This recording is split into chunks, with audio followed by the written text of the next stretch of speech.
All right, ladies and gentlemen, welcome to the podcast show. Got an exciting TV show for you guys today. But without further ado, we got two people that are gracing us with their presence tonight or today. Wow, I'm used to the nighttime podcast. We got the Jets, aka Jay the Kid, What's up? What's up? and then we got the man, the myth, the legend himself, Mr. Number 2 overall defense, back-to-back seasons, the one, the only, Mr. Carter, aka the Colts. Yes, sir. How you guys doing today? I'm doing good. I'm doing good, and I'm ready for this podcast. Pretty good, man. Pretty good. Yeah, I think everybody's ready for the podcast, including myself. So we're gonna keep the screen up for the time being. But let's do some discussions real quick on the state of the league. How do you guys think the league's going so far? I'm excited for this league. I feel like we had some head coaches step down, but we got some new head coaches. Some of them are even more active than the old head coaches that we had. I'm liking. Obviously we're going to get into that, but I'm liking how active people are. Yeah, I'd say about the same thing. I mean, I think he said it pretty well. You know, everyone's active. No, that's what I'm hyped about. All the activity and stuff, and just being able to play games and stuff. That's about all I can ask for. Yeah, it's always good to see, especially when you have a lot of turnover, people coming in and out of the league. Even though we did have them for 2 solid seasons, it's always good to see new people joining, and it's like we never lost anybody. All right, cool. So with that being said, um, what are you guys' thoughts on all these new features that we added this season? League incentives. We'll start off with that.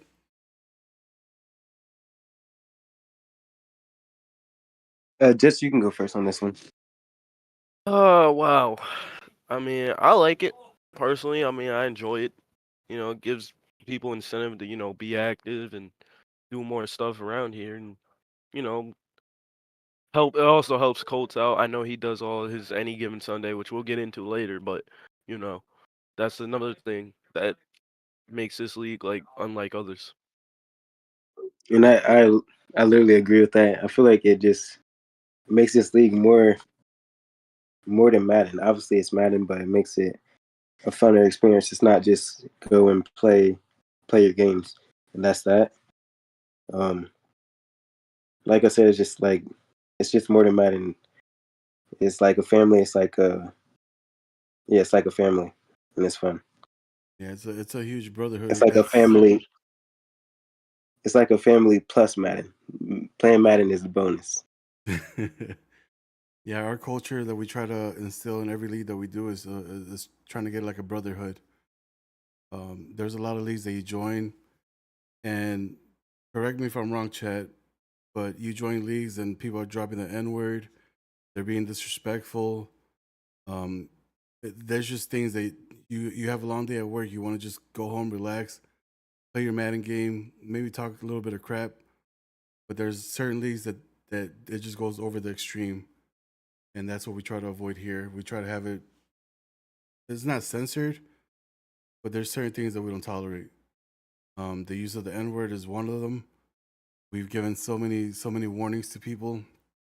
Um, just because you don't know if somebody that's in the league takes offense to that. So in order to eliminate all that BS and just keep it humble and cool, we just terminate the certain words. We basically block them. But yeah, the league incentives. Major reason we brought that in. A lot of people were asking, "Hey, how come we don't do any type of trade upgrades or whatever?" I wasn't big on that at all.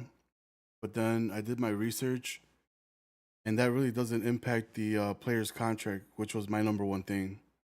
I don't want to see players out there asking for 250, $300 million for 5 years because it'll kill the salary cap for everybody.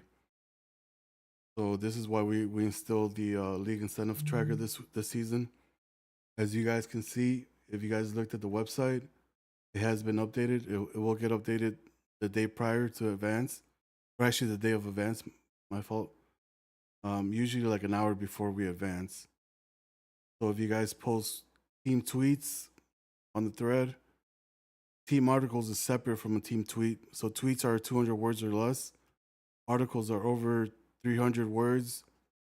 If you're picking on the games of the week and you win, power rankings, we are going to take that off because we kind of failed to launch that at the start of the season. Website articles, if you guys are posting website articles, when you're tagging any given Sunday, aka the Colts, hey, this is an article I wrote. I posted it on the website article thread. Can you please post this on the website? We'll check it for grammar, and then we'll gladly post it up there. Biggest one that I haven't seen many people do at all is the highlight video. The highlight video is put on there, and you get paid $15 per highlight. OG cash. Let's not get it twisted. The main incentive for this is so that it makes our life easier to get your highlight videos, and we're gonna have a top 10 as we move forward in the podcast that basically promotes activity with the highlight videos. This week we had our commissioners for the highlight committee go out there, look for videos themselves, so they have to actually watch the full game, select what plays they thought got the nod for plays of the week, and then the whole admin commission co-commish panel, we all basically voted on the top 10 videos. But at the end of the day, we want you guys to vote on them because you guys are the users, not us. So please, please, please, please, please, let's get this highlight video going. Game of the week commentary. If anybody out there is trying to be a commentator or wants to try it, you get $50 in OG cash per commentary that you do. This also gives us more flexibility as to if the Colts, the Falcons, the Jets are not available. All right, let me plug into somebody else for a game. Doing podcasts, you get 50 as well. So if you're present on a podcast, even for 20 minutes, 30 minutes, you say your piece with your team, that'll grant you the $50. We're basically doing all this stuff so we can get you guys united, give you guys more content, more points of views, instead of just hearing me, Outcast, Jets, Colts say the same thing day in, day out. We want to mix it up. We want to have different voices up in here. What are you guys' thoughts on that so far? I agree. It's just about just increasing the activity. The more active, the more people give, the more, well, not extra, but the more that you guys help, the better the league becomes. Like we're gonna obviously try to do what we can to make the league better, but you guys can make it even better than what we can do. Together, teamwork makes the dream work, and we need you guys to help us to make this league even bigger than what it already is. Yeah, I mean, I think he put it right. You know, he put it correctly. Hey, I see the line in the chat, but you know, uh, yeah, I mean, it's a lot, and just having extra help makes things go way smoother than they already do. Yeah, I couldn't agree anymore. Also, on the tracker, you guys see a section where it says fines. Those fines are if A, you get a player suspended, X amount gets taken away from your earned money. B, you're not active, you lose $10 per game that you don't play, and you get a strike. If you get 3 strikes, Dot's boot comes out. O'Neal slice 27 on your ass out the door. And we don't open the door either. I You're put crushing the through Shaquille O'Neal tweets. that. You're gonna Oh, have that pain in the I also wanted to ass. go back on top. Go That's ahead. crazy. I also wanted to go back on something. I think I said it a while back. Me and my boy Andrew, he's coming. He's coming to help me out. Me and him are gonna start working together in a couple more weeks. You'll see me and him start commentating over some of these games with OG doing what he already does in the background as a producer, and he'll produce the games for me and Andrew, so we can we can call some games together, me and my boy, and start getting our start getting some commentary work in. So, guys, I don't know if there's a lot of new people in the league. There's about 8 new users. You guys haven't heard my spiel yet, but I'm all about promoting people up, getting them better. I have no issue training. I have no issue developing. That's my biggest trait. Um, I work for Amazon, one of the biggest retail companies out there. I'm a general manager. I'm in charge of 85 to 125 people, and dealing with all those personalities, you learn how to manage. I've been a manager my entire life, and so developing is something that I love doing. This is why I do what I do, and I take that same mindset. Me and the Falcons, we both are top dogs in the jobs that we have, and so we take that knowledge that we have there, we bring it into the gaming world, and we try to help you guys level up. Um, Even though it's a game, there's life lessons here that we teach you guys how to do blogs. Hey, I love doing this stuff. Let me try and see if I can make money out of it.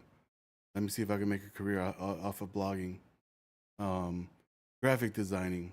There's a lot of money in that. A lot of people want to do what we're doing right now as far as graphics go. I'm self-taught. Never went to school for this. YouTube is my classroom. I don't have anybody I talk to and be like, hey, can you show me how to do this? That doesn't exist for me. What I do is I teach my own self. I'm self-taught, and I do that in anything that I put my heart into.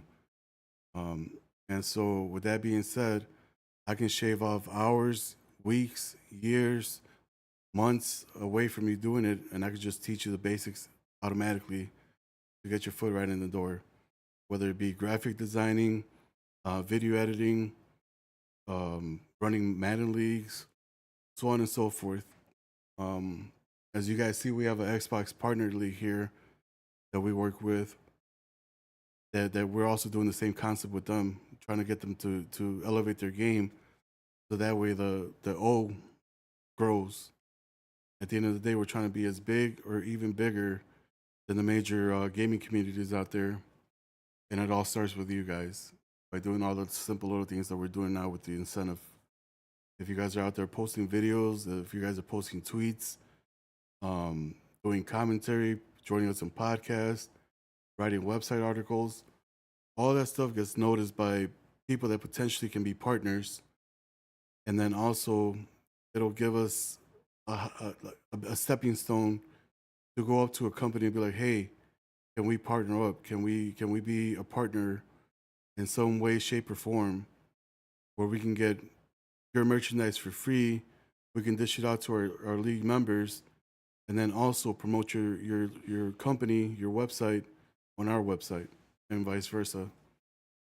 So there's a lot of things that we're looking at other than just playing video games. I know playing video games is fun, but the whole business side of things is what we're attacking right now. And it all starts with you guys. You guys are the line level that'll get us to where we need to be. Any job that you ever have, your managers, they rely on you guys to do the job. Without you guys doing your job, they have no job. So this is why my whole leadership team that I have here, we lead by example. We're not gonna ask you guys to do something that we're not gonna do. Doesn't work that way. I won't have you scrub a toilet if I'm not gonna do it my damn self. And that's the same mindset that we have here, where I'm not gonna ask you to take time out of your day to create a highlight video if I can't take time out of my own day to make a highlight video or post a website article or post a tweet. Make sense? Yeah. I want to just say I appreciate you for giving me and my boy Andrew this opportunity to Or, try and learn and do this. That's all I wanted to say. That's yeah, my last thing. I'm honored that you guys came to me like, hey, I got an offer, this and this. Like, you guys are trying to build the league up, and that's awesome. Ideas. We'll touch on that later as we get it down in the segments. But ideas make everything work. A lot of ideas that you guys all wrote down, we're implementing them slowly but surely. They're coming in. But yeah,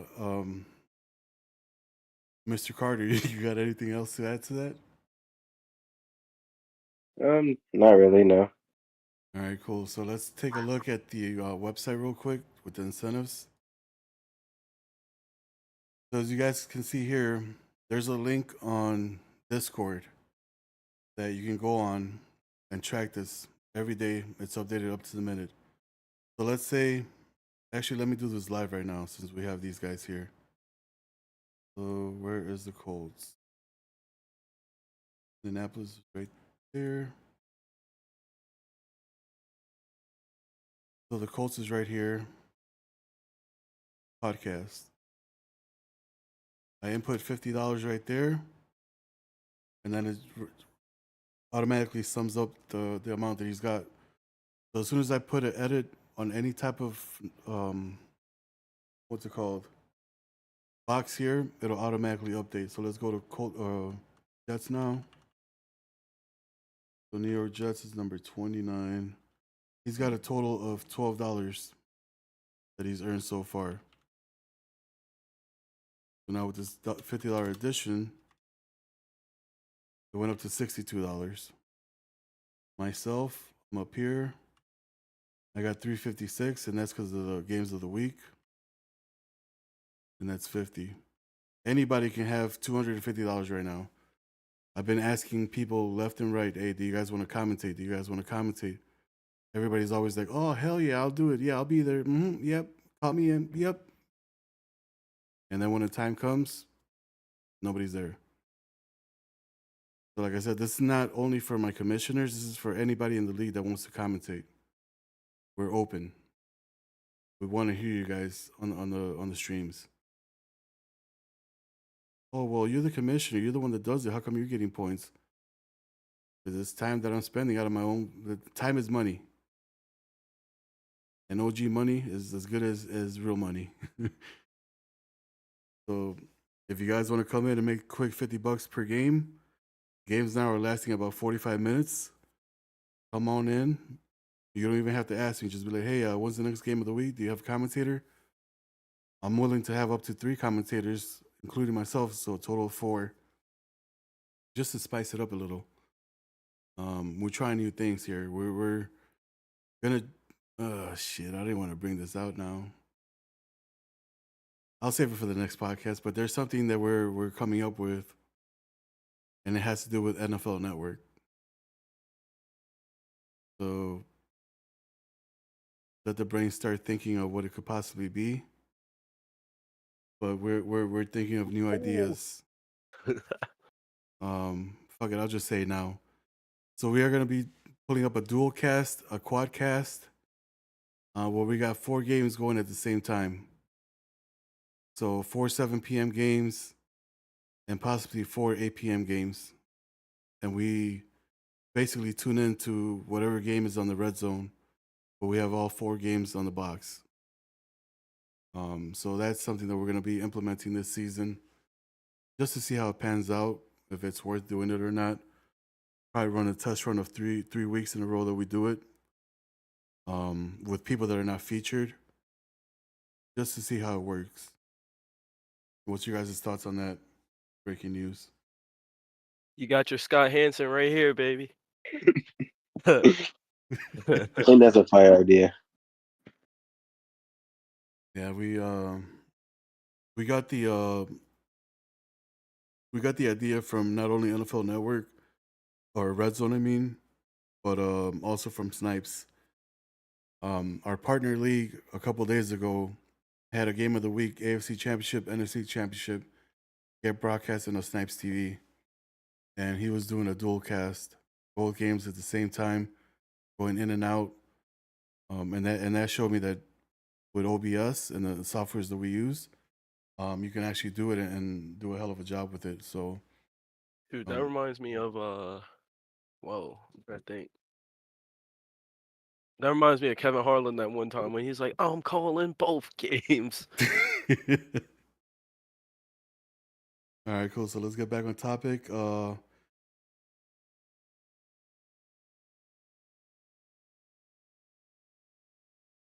we talked about league incentives.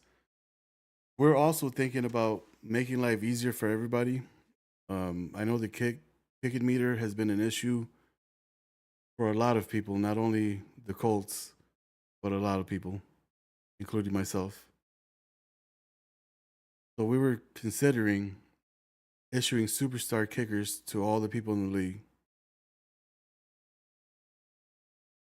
What are your guys' thoughts on live air? Honestly, I don't think that's a good idea. Obviously, my kicks have been bad, but I don't know. I think kicks. I think that's missing kicks. It makes it even more of an interesting game. I agree. You got to make the kick, and if you don't, then it's going to cost you. Yeah, I gotta agree with Colts on this one, man. I mean, you think about it, kickers miss all the time in real life. Kickers miss all the time. But then you got the guys that you got the rare breed like your Justin Tuckers, your Evan McPhersons and Daniel Carlsons of the world. You got those guys. Those are the guys that don't miss. I don't think we should make everyone like don't miss, but I think we could find a way to mend it so it's like maybe like one or two more kickers get superstar devs depending on how their seasons go. I guess if that makes sense, but I don't think giving the whole league superstar kickers is the move. Okay, I agree. That's why it's an open topic right now. It's not something that's set in stone. We just had a new member join the podcast. You guys know him as the Vikings, but you're gonna get to know him as the OG Journal. He's our new analyst, side by side with the Colts. Are you on the headset, Vikings? Yeah, my bad. I'm driving, so kind of cutting in and out. But what's up? I'm the OG Journal. I'm trying to bring like a real professional ESPN like article feel to it, make it feel real official. I not to get off topic, but I had an idea along with the NFL Network. I was thinking it would be pretty cool to get like each team at the end of the year to submit a couple players and create our own NFL 100 lists where like the commissioners and admins kind of look through the stats and decide like a whole list of the 100 best players in the league that year. That's fire. That's Yo, a great idea. yo. That's crazy. Wow, that's fire. Holy. My Whoa. God. So, what would be the criteria? Two offense, two defense per team.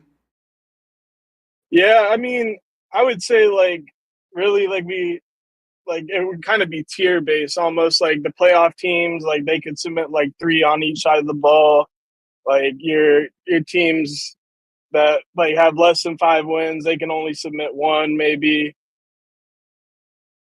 Okay. I mean there's good players on every team, so I think it would be just pretty interesting to see, provide an extra like bit of content. I feel like it wouldn't be too difficult. Yeah, that's not difficult at all. I mean, if you can't take time to nominate three people from your team, six people, there's something wrong. Yeah, and then we could probably possibly do like a top 10 gets some attribute boost or something. to make it more Yeah, interesting for everybody to participate.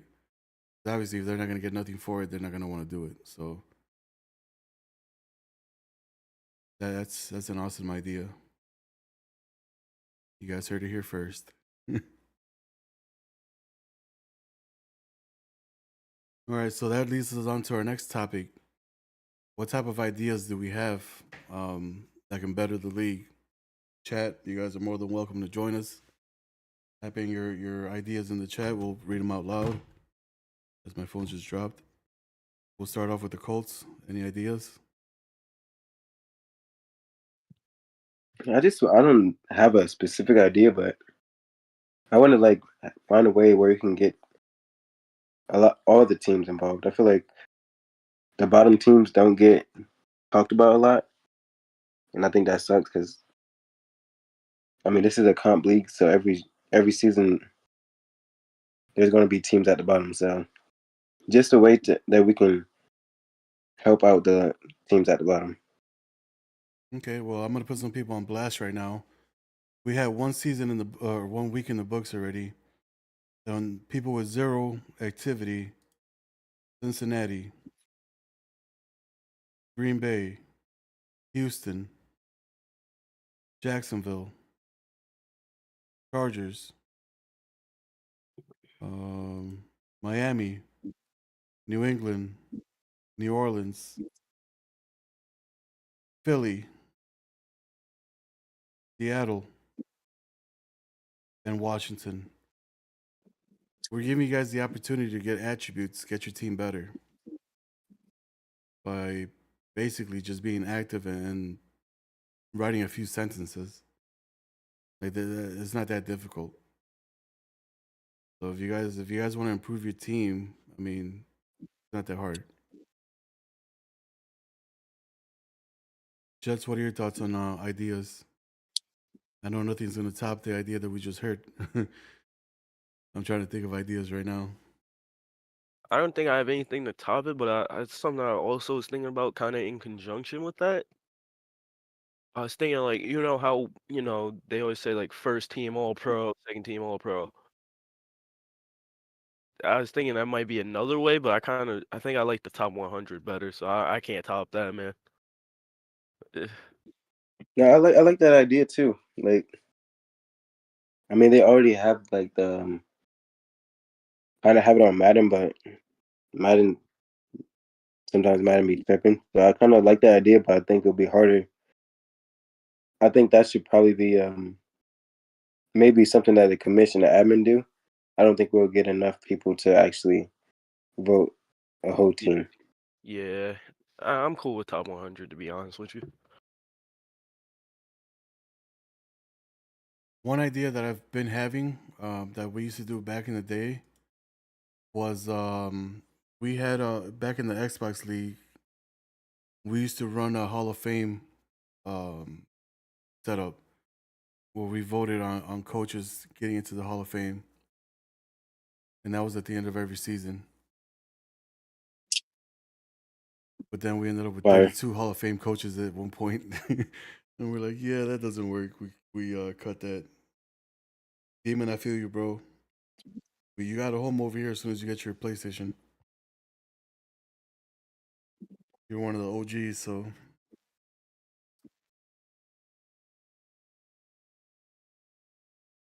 But going into the second topic now, we are going to go into the weekend review.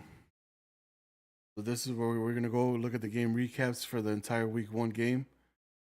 See if I can find them real quick. Here we go. And so we're going to kick it off with. 1 second.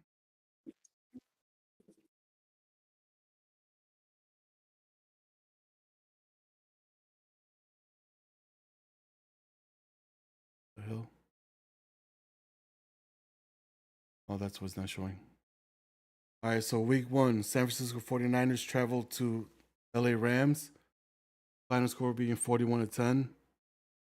What's your guys' thoughts on both users? It was a close game in the first quarter. It was actually tied.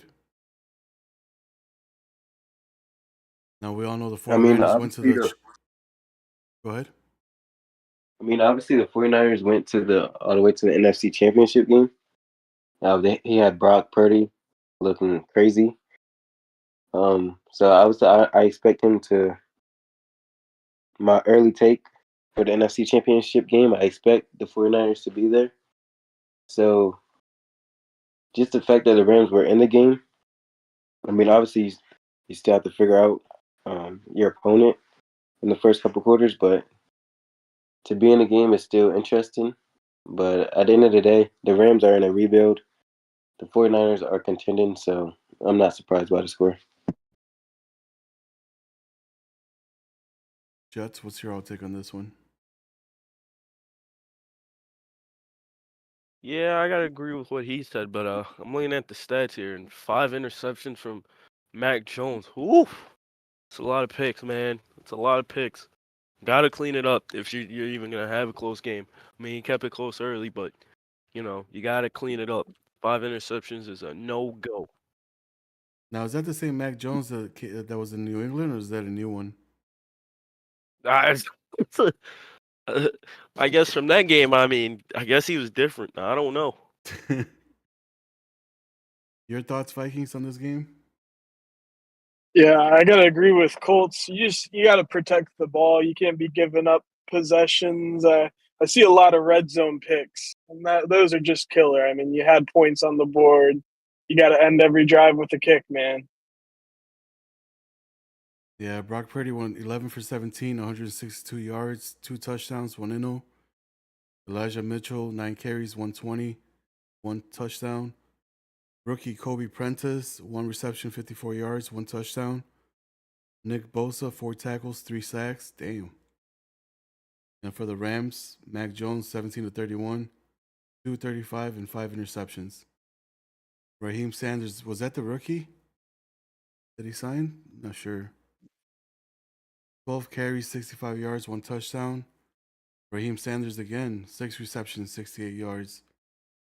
And Jerry Tillery, 3 tackles, 1 sack. So a tough debut for the rookie head coach in the Rams. But coming into the season, he knew he was going to be rebuilding anyways. But he wasn't expecting to get blown out like he did in this game. That's for sure. All right, so we're going to move on to the second game. And that showcases the Cleveland Browns versus the Cincinnati Bengals, new user.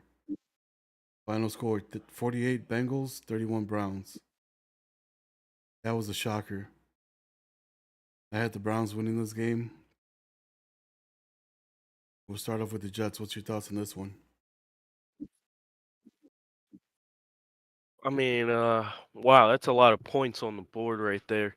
Not much defense. I mean, wow. I mean, we did hear that this Bengals guy, this new guy, the rookie, they were saying he was pretty good. And I think the stats even show it. As you can see on the Bengals side, Burrow, 315, 3 touchdowns, 1 interception. Joe Mixon had 12 carries for 111 yards. He had 3 touchdowns. Amon-Ra, 5 receptions, 179 yards, 2 touchdowns, and Trey Hendrickson getting in there for 3 sacks. I think that just shows you the story of the day and that the Bengals were just dominating this game. I kind of agree with the Jets. I mean, I did watch some of the games, so it was closer than. I mean, it was kind of a mix of the Browns doing what the Browns have done, have lacked, which is defense. They couldn't get a stop, but I like the Bengals offense. He does some under center stuff, so the play action is always there. But this game was close, but the Browns once again have to pick up on their defense.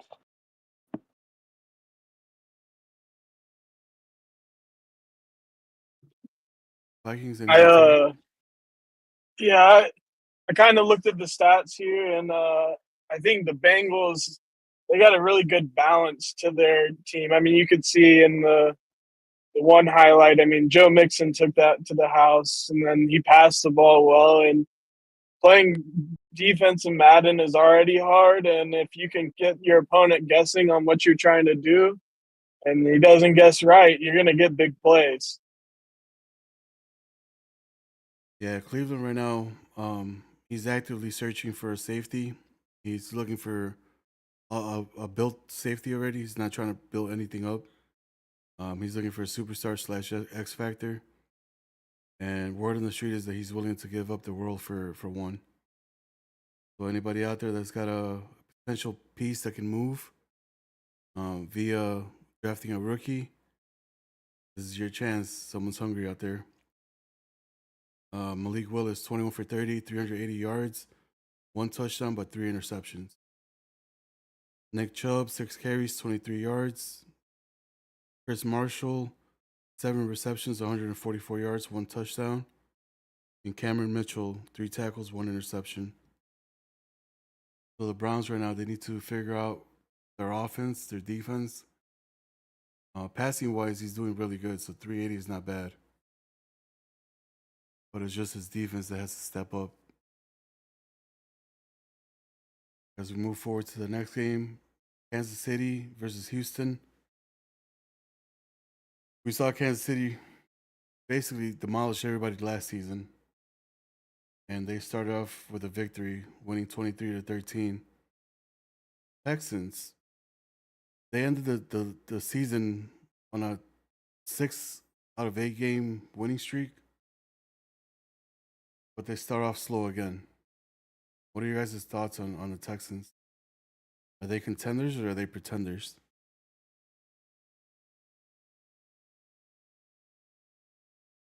I mean, I played against the Texans, and it's kind of weird because I remember at the end of season 3, he was upset and he beat the Jets, no offense, and then he beat the Cardinals. And I was thinking, like, next season he's going to be a top dog. Last season he didn't play that well until the end. So I'm not sure if I can call him a contender because the AFC is so packed. But I mean, he did go up against a tough team, so The Yeah, AFC I was gotta packed. agree. I gotta agree, but in the AFC also, you gotta think about it. All of us, we're going from start to finish. So you gotta in the AFC, you have to be good from start to finish. You can't like it's not easy to sneak in, like you know what I'm saying here, but facts. it's not easy to sneak in this AFC division. You have to be on your game every game if you want to get a playoff spot, because everyone in that AFC, as we say every year, is a Super Bowl contender.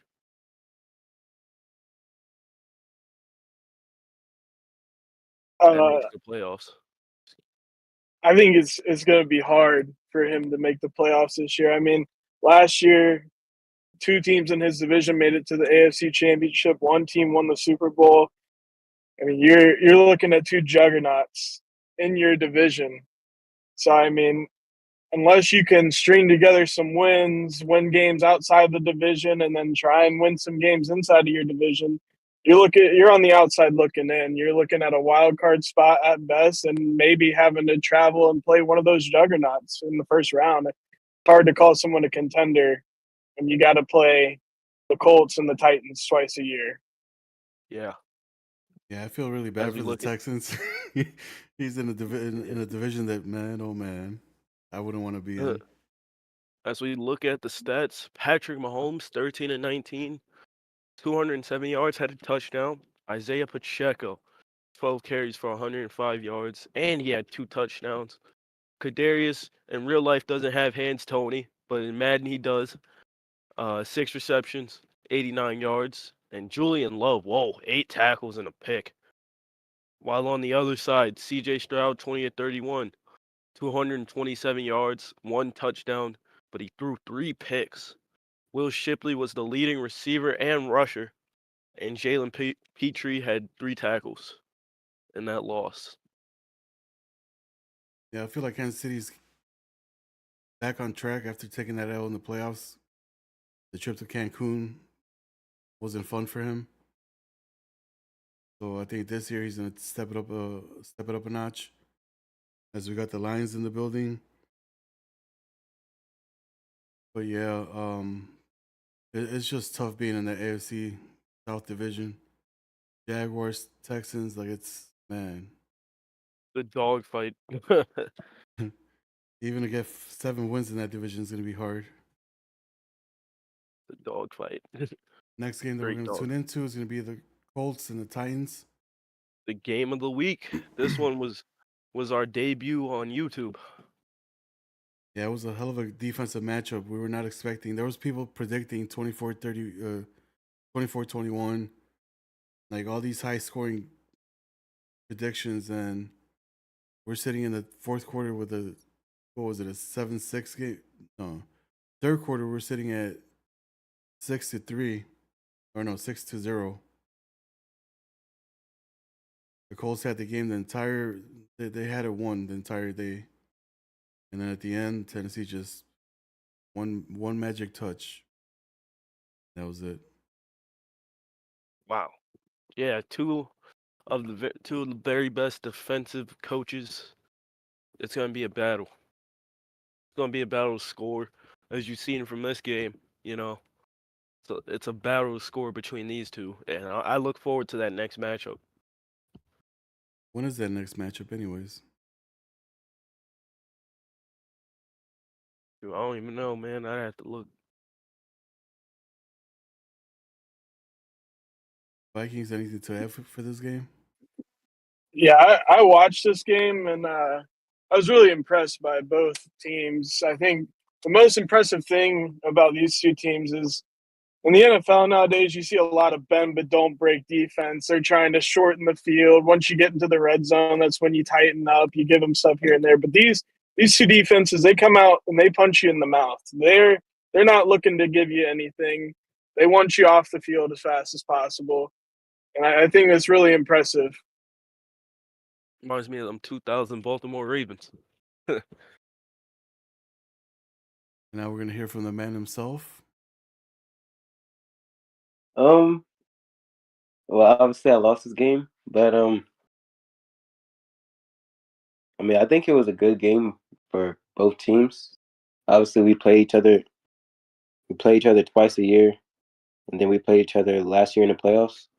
So like we know each other pretty well. I try to show off my new offense, and still I was clamped. So it's like it's usually a who can score a touchdown, and I had to settle for some field goals. I missed a field goal, and that seemed like the story of our matchup is who will make the first mistake. In the AFC Championship game, I missed a field goal. Week 18, I missed a field goal, and Week 1, I missed a field goal. So it's always a close game, but it seems like I'm always the one to make the first mistake. And then when you have two defenses, you got any points that you have to take them. And we failed to do that, so we lost the game. Yeah, this was a great game to call. Like, man, had everybody at the edge of their seats.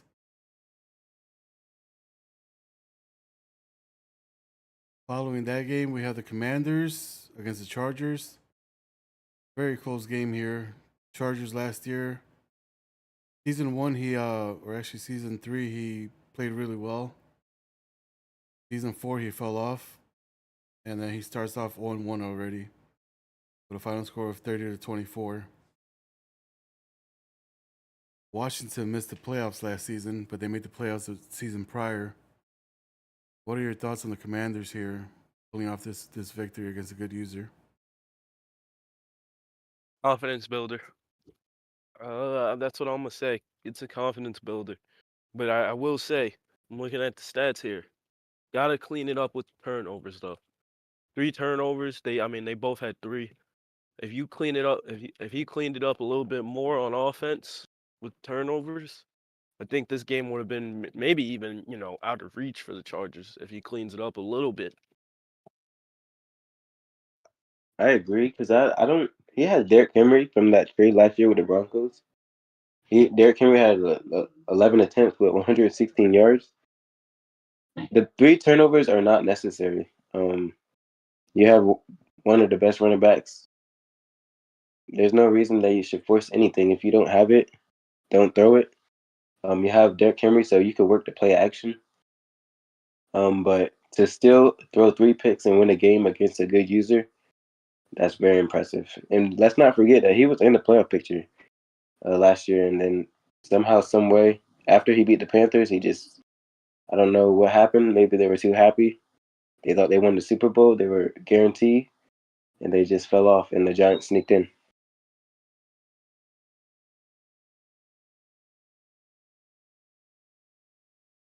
The turnovers will kill you, man. I think people get stuck deciding who they want to throw the ball to before the play even starts, and that's what leads to a lot of these forces. And I mean, once you turn the ball over once or twice, the other team's not turning the ball over. You're way behind the eight ball already, and you're chasing points. And but if he can clean that up, he's going to be a dangerous team.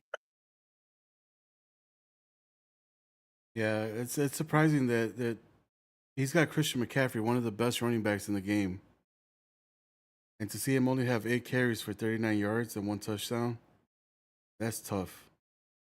Like, there's no way in hell there should be that. Like, the offense should not just rely on Herbert. Christian McCaffrey should be about 80% of your offensive game plan, whether it be throwing him flat routes, like quick passes to him, Green passes. greens, you name it, Christian can do it. So that's kind of Chicago might want to talk to him about McCaffrey possibly being available. Imagine. No, stop. All right, so that'll conclude that game. Next game, Dallas Cowboys, which made a surprising trade, and the Denver Broncos, 59-41. Another game with no defense.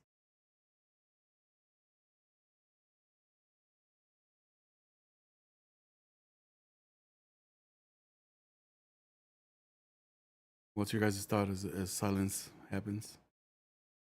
Well, I got you. Wow. Justin Fields and his Broncos debut had to add. I gotta add. That's a bit much on the interception. Both teams, man. A lot of interceptions. We've been saying it all day. Too many interceptions. I know Broncos don't. I guess they have a rookie running back. I don't know. I don't know the running back situation, but you gotta take care of the ball, both sides. I mean, if you take away those four, if you take away even at least 2 of those interceptions, you know, you could say Justin Fields had a clean game.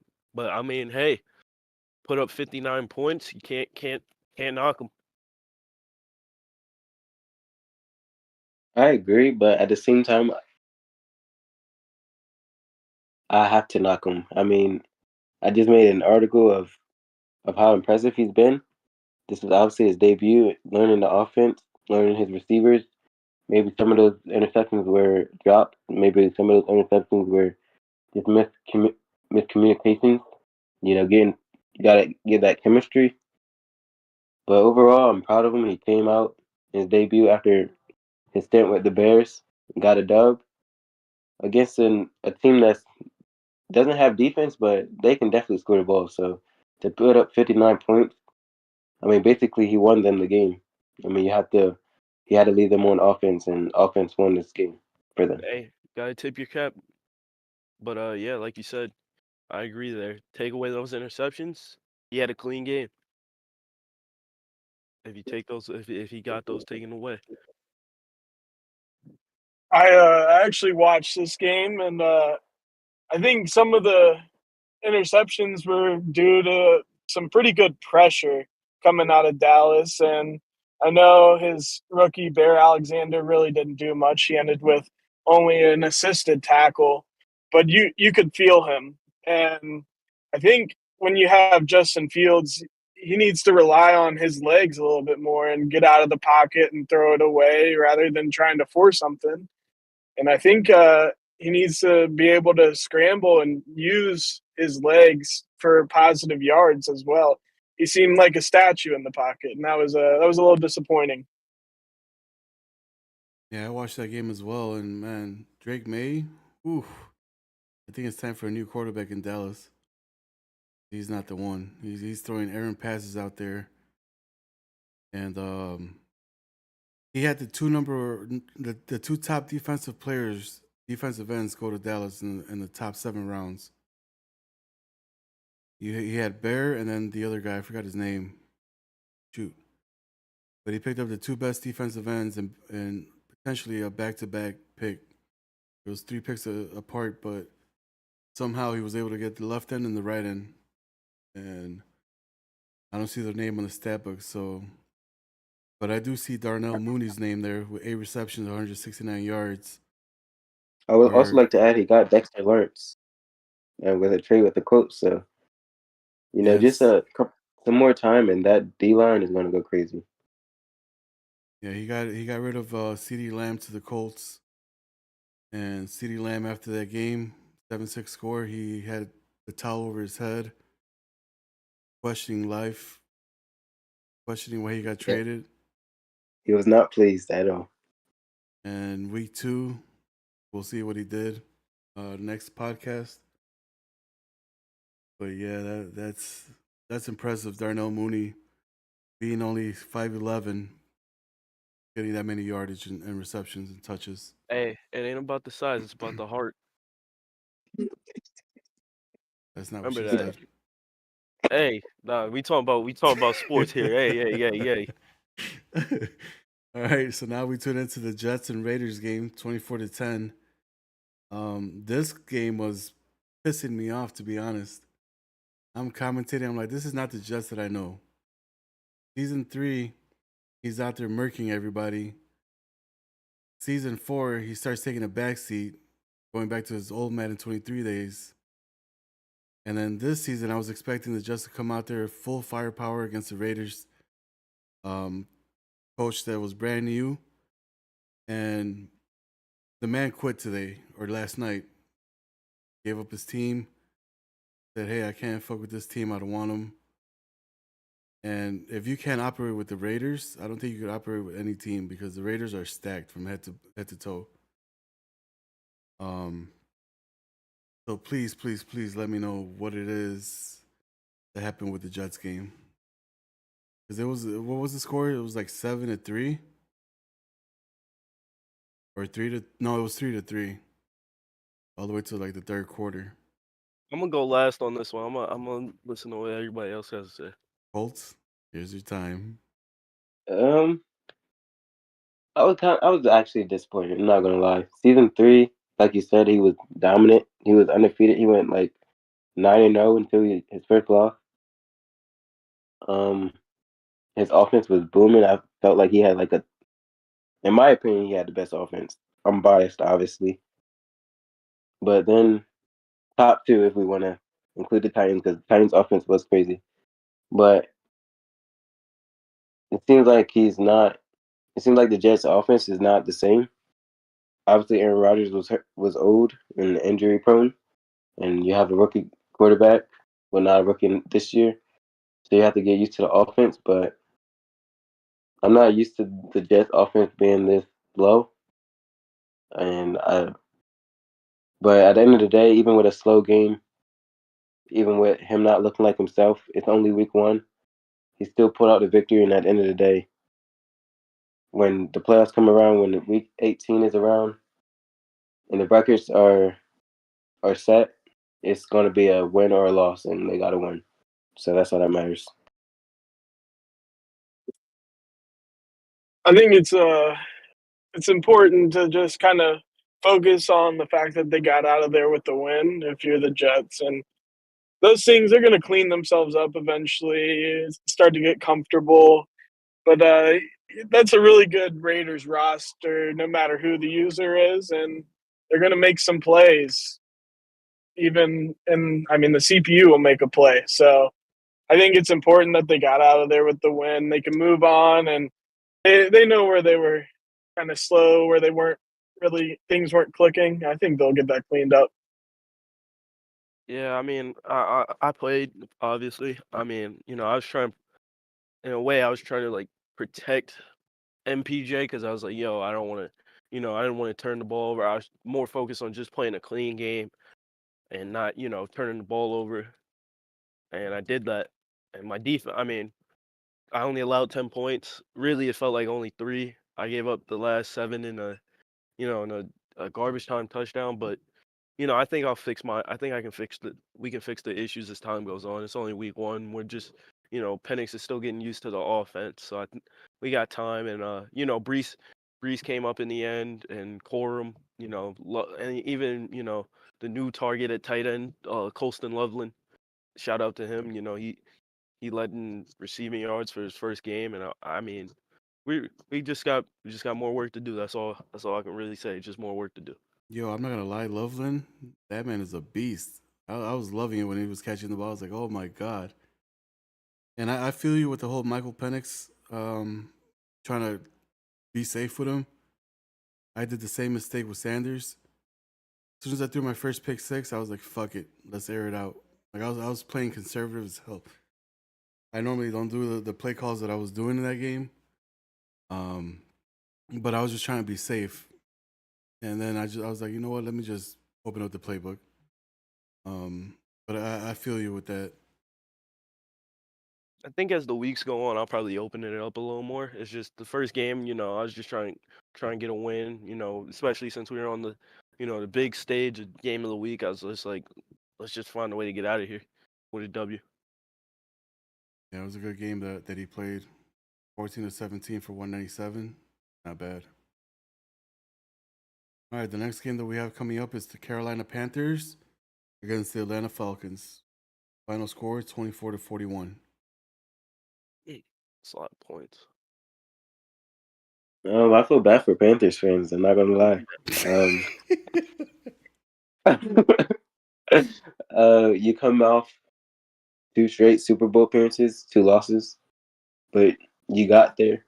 And off of week 1, losing to a Falcons team, the Falcons have improved like crazy, especially after last year. 2 years ago. To win, I think they won like 7 games last year, is impressive, but you're not supposed to win this game. You're not supposed to lose this game if you're the Panthers. Your team is stacked. So yeah, this was embarrassing for Panthers fans, and honestly, I think it's going to be a season full of embarrassment. Yeah, I gotta agree with you here. I mean, this is a bad start for the Panthers and bad start for Carolina fans in general. I live in that area. I live in that area, so I know how they feel. Uh, but that's disappointing. You have Saquon Barkley on your roster. You made it to the Super Bowl past 3 times, and this is how you come out in the first week. This is just horrible this is horrible game from Bryce Young. 6 interceptions in 1 week. You gotta protect the ball, man. You gotta protect it, especially And you're the Super Bowl. You're a guy that's a Super Bowl favorite. Gotta play better than this. by the way, they do have a sorry, go ahead. No. I'm done. They do have a new head coach. The other head coach did step down, so maybe that has something to do with it. But you have Saquon, you have Bryce, you have DK. I don't think there's any excuse other than lack of preparation. Yeah, I Do mean, your film work yeah. and take care of the football. And maybe it's also, installing of a new game plan, Isaiah. That's what I'm also thinking, man. It might be the install of a new game plan that's also like, Bryce learning a new playbook, learning a new Exactly. scheme. I mean, hey, if they can figure it out, I'm not gonna say pencil them in, for Super Bowl or anything, but hey, if they figure it out, they can still do what they usually do and handle business. I let Vikings go, but then I have something else to say. I think I don't think it's time to press the panic button on the Panthers just yet. He was in a good spot to win that game, and he started turning the ball over. I mean, we've hammered it. You just can't turn it over. He's still got what I think is most likely the best roster in that division, and all you got to do to get into the playoff is win your division. So he can clean up some of those turnovers. I don't think he was playing bad. That's moral of the story. You just can't turn the ball over. I agree, but I also feel like that division is tougher than most people think. The Saints, even before this new head coach came, was a factor. this week 1, as we will get to, they beat the Cardinals, and although the stats don't look like it because they had to start the game over and do a half, he won that game very convincingly, and the Cardinals are no slouch. I don't know what's going on recently, but they're no slouch. And then you're talking about a Falcons team who has improved. They already have a 1 win on them, so as long as they have the same amount of wins at the end of the season, as long as they win their second matchup, then their playoff chances are even slimmer. So, and don't forget about the Bucks. They're obviously in a rebuild, but if you sleep on them, you might take an L as well. So, I think this division is harder for them to make it out this year with a new head coach. So let's touch up on a backstory on this game. As a question was asked on chat, what are you guys' feelings on the whole sub linebacker rule? Because that's what prompted the Panthers user to back out of the league.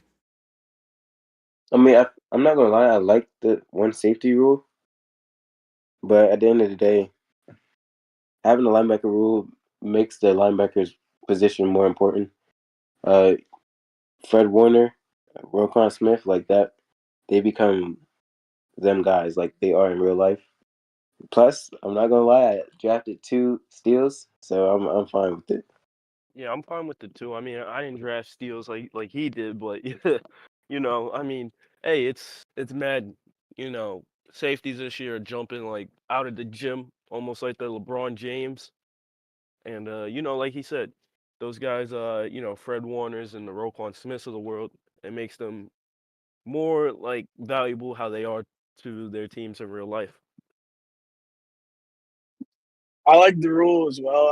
I typically use a safety outside of this league at sub linebacker, but it makes it very unrealistic because you can see a guy with the right user. I mean, they can cover the whole field almost, and makes it really hard for an offense to get moving. And I just don't think it's very realistic, and it takes away the value of actual linebackers and makes them almost worthless once you start throwing safeties into the mix playing linebacker. So I agree with the rule.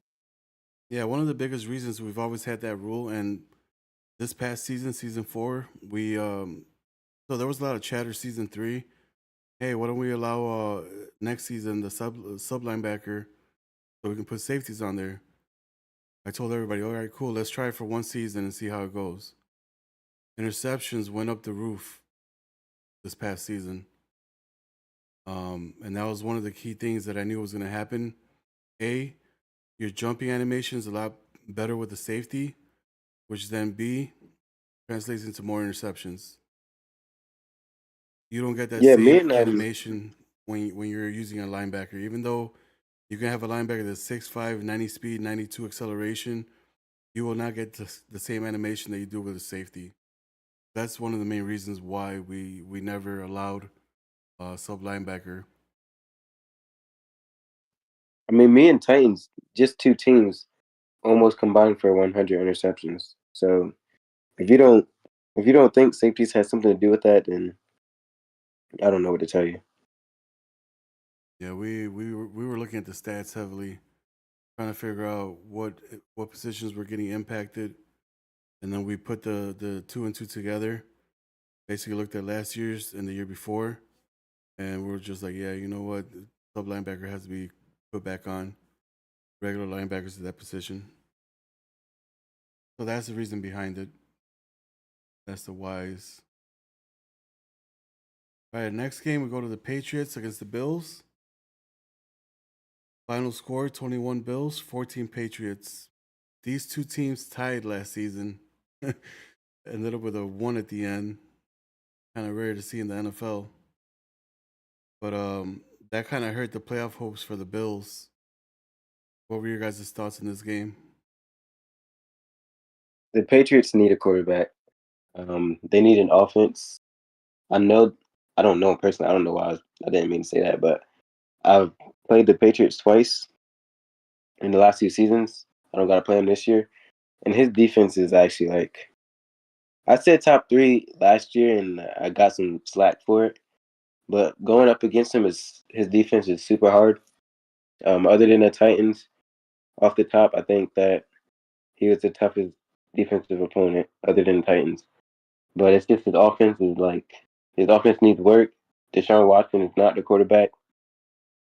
Season 3, he traded for Deshaun Watson, and ever since he got there, he has not been who they expected him to be. I've seen some overthrows, some misreads, some underthrows, and I think the Patriots are a quarterback away.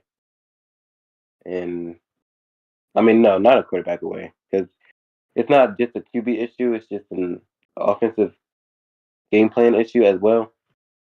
But he did go up against a great Bills team who has said that he is on a mission. So to only lose by 7 points, I think that one of the Bills touchdowns maybe could have been a pick. So that could have changed the game. But like I said, I think the Patriots just need a quarterback or a change in offensive game plan. Vikings, what's your thoughts? As I know the Jets has a lot to talk about on this one, so Yeah, I mean, the quarterback, I mean, it's the most important position in the game. It's the hardest position, and you don't have a guy there. You don't have an offense. I mean, you can see it pretty much anywhere in football. The offense kind of starts with him. He opens things up, and he makes all the decisions. So you got to have a good quarterback to be good. and the time everybody's been waiting for, the Jets on the mic. Well, I mean, yeah, I gotta agree with what both of these guys are saying here, and you know, you need a quarterback. Quarterback's the most important position on the field. You gotta have that guy, that guy you can trust that's gonna win you ball games, and that's about it. You gotta have the guy that wins you ball games, and I mean, 14 points up against the Bills defense. I mean, hey, you just got a little more work to do. That's all you gotta do. Because I play him 2 times a year every year. He's always giving me a game, so I respect it, and I think he'll either sooner or later he'll pick it up and he'll start winning some more ball games. All right, so I'm gonna pull up a graphic right now on stream. Give me 1 second.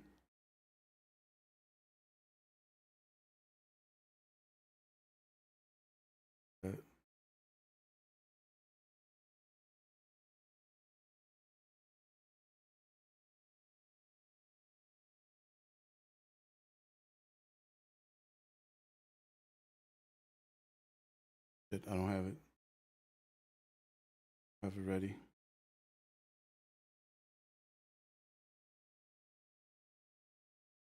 Well, there was something that the Bills said on the media that you wanted to touch base on.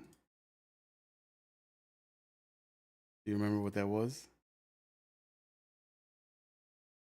Who? Who are you talking to? The Jets. Yeah, I mean, he said he Oh, said here we go. I found him. oh yeah, never mind. You got it. You go first. Show him the.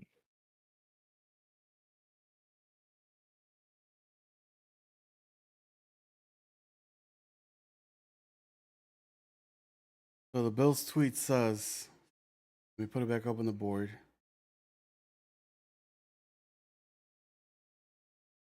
The Bills are off to a decent start. They will not settle until they accomplish the mission at hand. And what is the mission at hand? Beating the Jets. I think that's very interesting. Because obviously the last 2 years it's been the Jets division. I say that because he's won it the last 2 years. But I'm not gonna lie. Last year, if it wasn't for that tie, I think that probably slowed down the Bills' momentum. I thought that division was the Bills, just based off how slow the Jets started early on in the year. So this year, I'm really interested in this Bills versus Jets matchup. The Jets won their first game. They were a little bit slow, so hopefully they can pick that up. But I think this is going to be a Week 18 is going to still be a tight race. Yes, we got some breaking news. The Buffalo Bills are in the chat talking about they're going to smoke a blunt and smoke the Jets at the same time. Yeah, well, he got my attention now.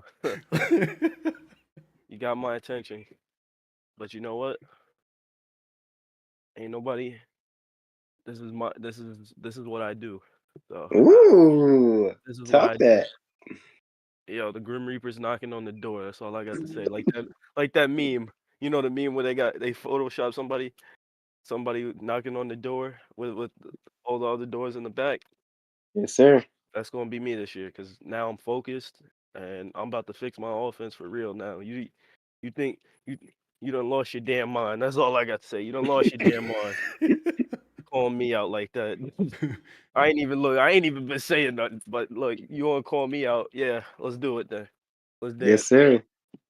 Let's dance. I usually don't feed into it. I just like to let my game do the talking, but maybe it's time I do a little bit of talking on my own.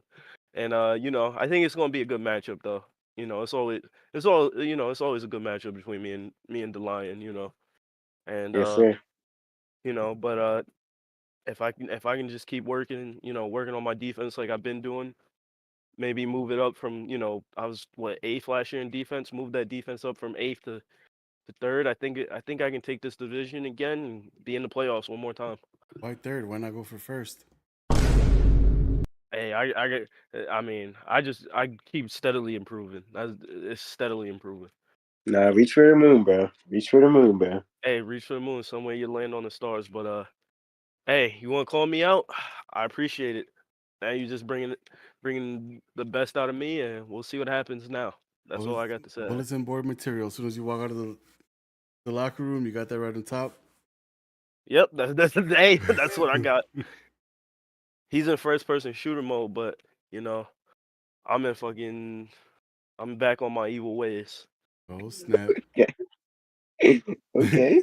As we move on to the next game, the Saints and the Cardinals. Talked about this earlier. The final score doesn't reflect the actual score. It was 35-17. They had a lag session the first game, and then the second game was just playing the other half. So these stats are really not accurate.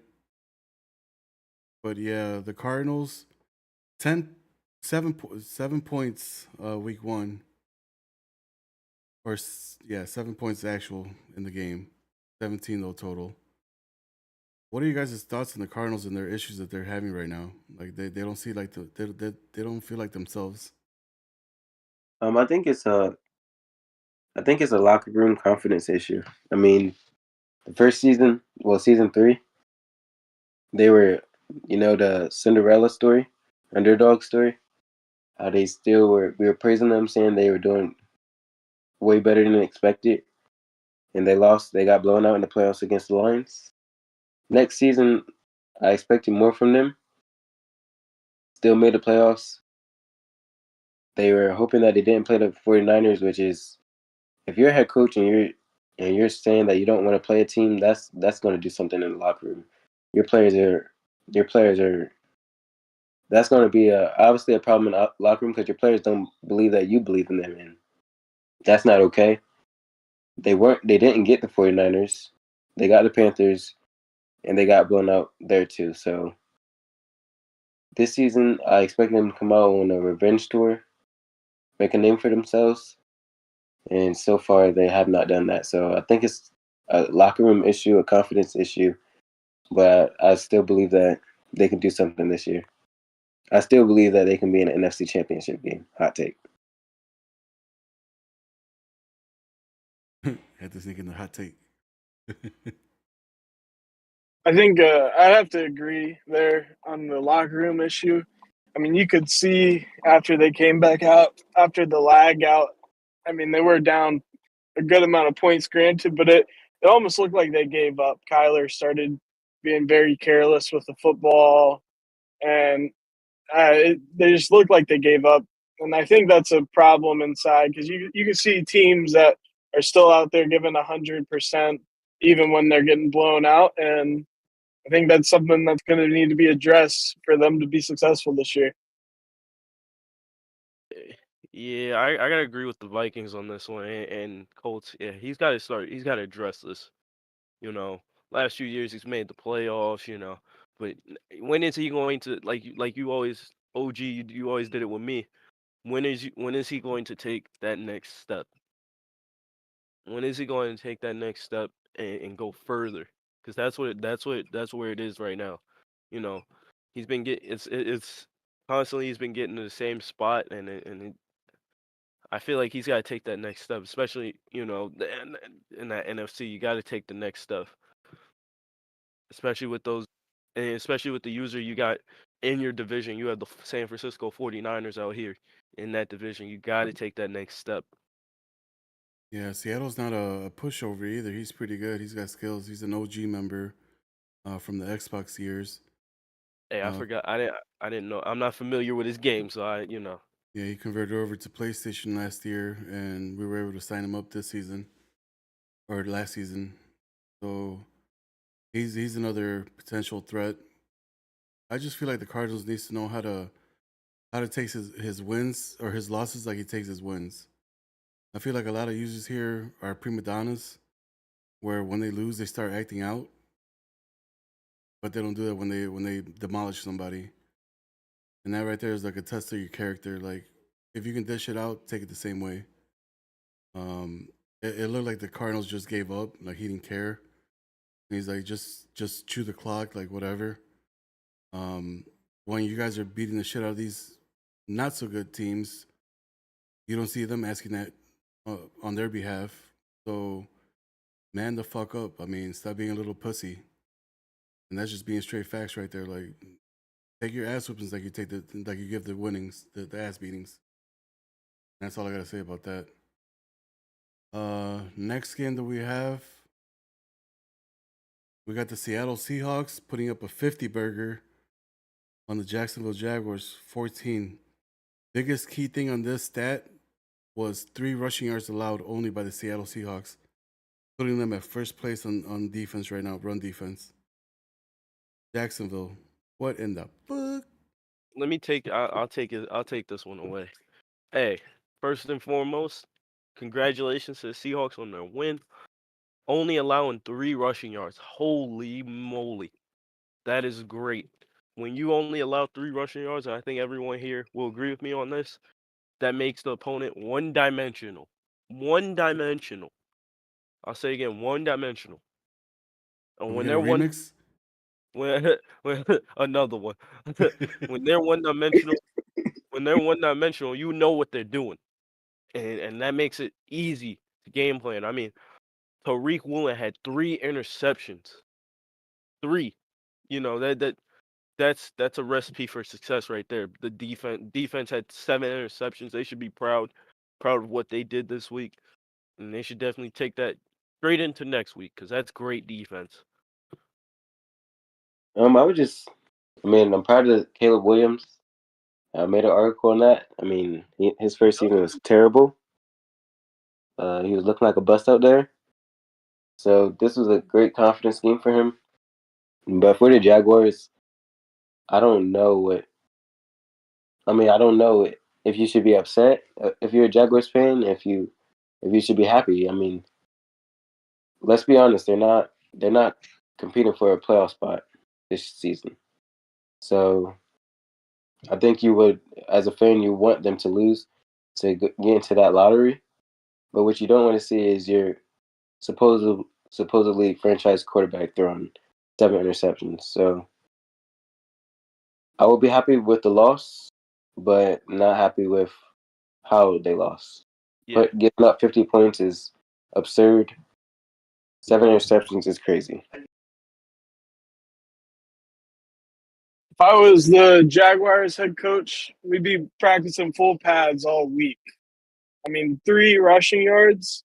I know you kind of abandoned the run game, but still, I mean, you got to find more than 3 rushing yards in the game where you're going to be toast. So when that defensive line, when they can pin their ears back, and they know this guy's just going to be standing there looking to pass, they don't have to even worry about the running back. I mean, it takes away play action.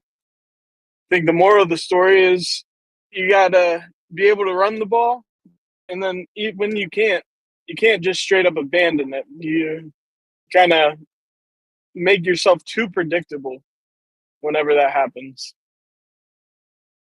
Yeah, I don't think I've ever seen him He had 3 rushing yards, and he's been in my league since 2010, 2011. And I don't think any season he's had 3 yards total. So he's new to the PlayStation side, but even that, I mean, that's not an excuse right there. That's just Madden football. That's knowing how to play football. I mean, I think you have to also ask yourself what the GM's plan for the future is. I mean, 2 losing seasons in a row. Maybe this might be the third one.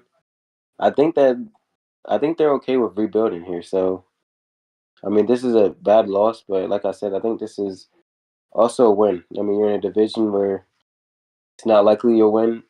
You're in a conference where it's not likely you'll make the playoffs. So I mean, like I said, it looks really bad, but I think there still is light at the end of the tunnel. Yeah, I agree. And I think this is also a wake up call at the same time for the Jags. That's my last thought. It's also like a wake up call. You got work to do. All right, as we go to the next game, Pittsburgh Steelers 55, Baltimore Ravens 17. Baltimore offloaded a whole bunch of defense last season to make salary available for Lamar Jackson. And Lamar Jackson, with his performance this game, he did not deserve that money that he got. What are you guys' thoughts on this game? I'm not really surprised by the Steelers winning. Lamar's performance is I'm very surprised about because last year he played really well, especially coming off of season 3 where he played terribly. But this Steelers defense is underrated. I mean, people are talking about him now, but his defense is actually pretty good. So, and at the end of the day, when you're getting scored on and you're not scoring at all, you're probably out of it mentally. So I'm not surprised by the score. The Steelers are contending. They were possessions away from making the AFC Championship game against the Colts, and they're on a mission this year.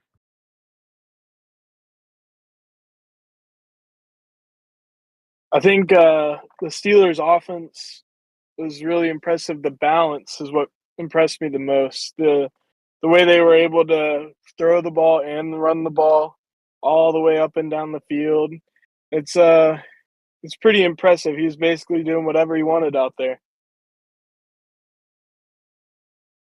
Yeah, I gotta agree with you guys on this one. Wow, and also Kenny Pickett. Wow, 14 of 14. Holy, great passing. But when you're putting up points and your defense is holding, that's a recipe for a W. For a W. So hey, Steelers are just keeping up what he was doing last year, and that's good to see. Yeah, you see Najee Harris 126 yards, 4 touchdowns. Pickens 183 yards, 2 touchdowns. Like man, everybody got to eat on that one. All right, as we go on to the next one, we have the Minnesota Vikings, Detroit Lions. Vikings 49, Lions 24. Your guys' thoughts on this one?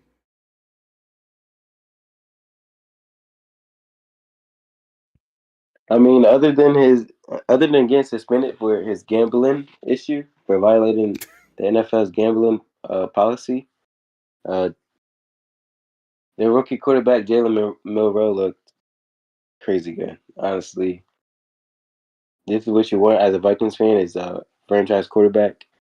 And honestly, if you watch the game, I know it says 6 passing touchdowns, but one of the craziest and the best things to me was when nothing was there, he was able to scramble. So that's a headache as a defense. You think you got everything covered, and then you see this quarterback running and getting a first down.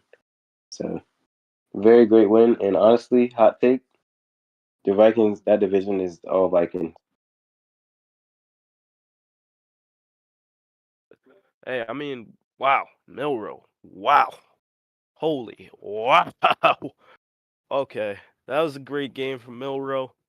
Vikings. I mean, wow, that was a very great game. It's good to see a QB. Like even a rookie for that in his first game do this. But other than that, the gambling, Yo, stay away from the FanDuel prop lines, bro. Stay away from the FanDuel prop lines. That's all I got to say about Jalen Milroe. But that's a great game, and props to their offense for putting up that many points and winning the ball game. That's really all I can say. And Justin Jefferson hasn't even popped off yet, so Hey, wait till our offense once he pops off, it's dangerous. is going to be dangerous for real. The player that surprised me in this game was the tight end, rookie tight end McMillan. That man snapped in his first game, 8 receptions, 136 yards, 1 touchdown. Like the man is what, 6'5"? Unstoppable beast. And I'm not trying to boost, but that offense looks crazy. I'm not sure how their defense is going to look. They just played the Lions. The Lions haven't really proved anything yet with their new head coach. But if their defense is half as good as their offense, they're easily a playoff team.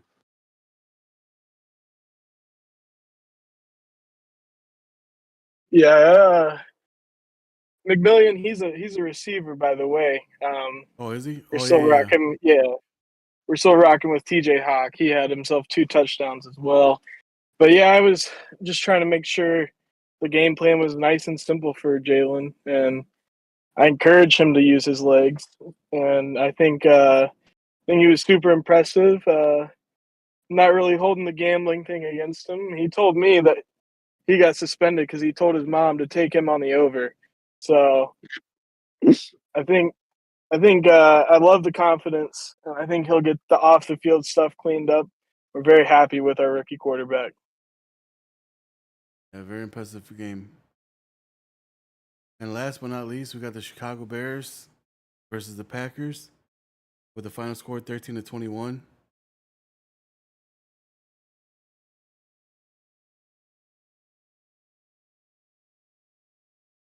I commentated this game, and their defense, the Bears' defense, is honestly crazy good. It's just this offense. I don't agree with throwing Sanders out there that early and have him throwing constantly.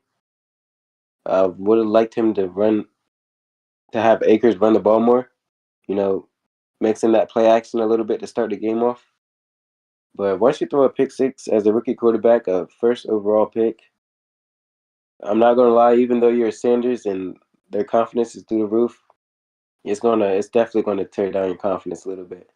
And if you can't score the ball, the game is basically over. Their defense did look good, but 2 pick sixes, and that's basically the game. Yeah, I gotta agree with Colts on this one, man. I don't agree with throwing Sanders straight into the fire in a big game like this too. Even a big game like this to start your season. But they got to figure it out offensively. I don't see anybody, doing. I mean, Cam Akers is your leading rusher and receiver. That's worrisome to me.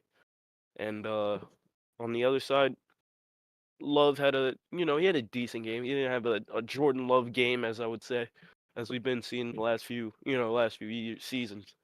But yeah, I gotta say you gotta work on the offense here. That's what I got to say. There was a lot of expectations coming in for Shadur. I mean, the Bears kind of cleaned house in the front office, brought in his dad, drafted his brother. Uh, you could tell that there was a lot of expectations, and you could tell that Shadur heard all of those, and he was trying to live up to that. I think he'll be fine, though. He just needs to settle in. He's going to be okay. The talent is there. Calm down and more worried about taking what's given to him rather than trying to make every single play. Yeah, we were trying to babysit him. Basically, do like flat routes, underneath routes. And then when the first pick six happened, he made the bad read. He had the flat open, but he went to the wrong receiver. And once that happened, you can see his confidence just went straight to the floor. And at that point, his coach was like, you know what, just let it rip. After that pick six, he went out there. First play was like a 25, 30-yard dot on an out route. to try to get his confidence boosted up, but it was a little too late. But yeah, we're gonna improve our offense.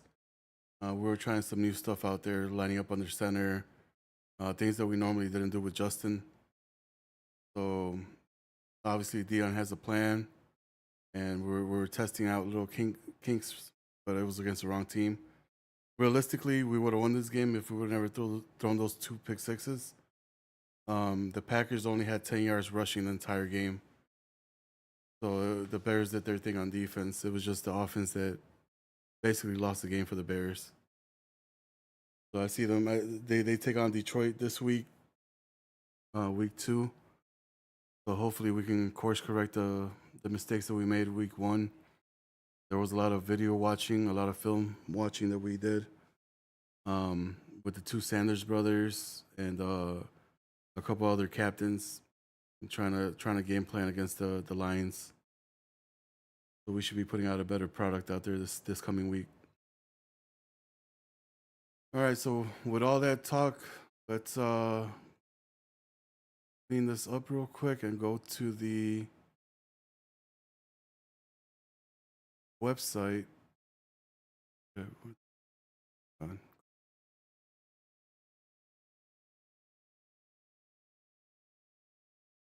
trying to pause it.